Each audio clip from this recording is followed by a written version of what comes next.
While the announcement that this year's Gulf Cooperation Council summit would go ahead as planned in Kuwait came as a surprise to many, it also brought renewed hope for a diplomatic breakthrough that might end the Gulf crisis.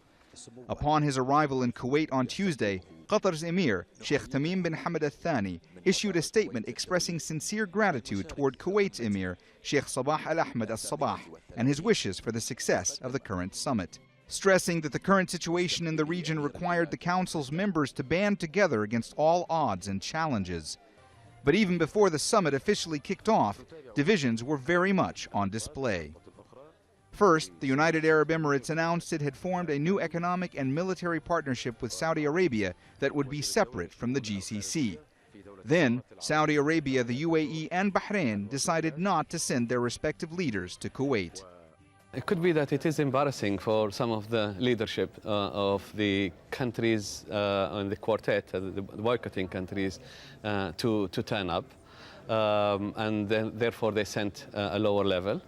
But it could be that they really just wanted to have this as just to show that the GCC actually still exists and the summit is going to take place, but nothing else is going to happen, which is really disappointing in that case.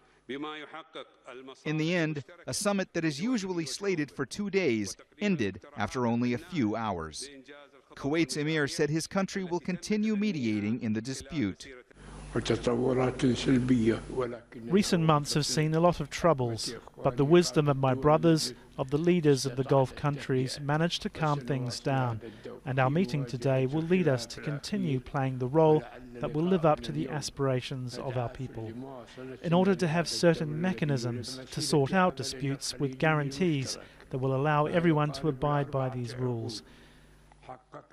Sheikh Sabah added that the Gulf has faced painful and negative developments over the past 6 months due to the rift. 6 months to the day since the beginning of the blockade against Qatar, some here in Kuwait say the fact that representatives of all member countries actually showed up means that this summit should ultimately be considered a success. Others, however, say that today's developments call into question if the GCC, an institution which at its core is meant to highlight regional unity, will be able to survive much longer. Mohammed Jamjoom, Al Jazeera, Kuwait.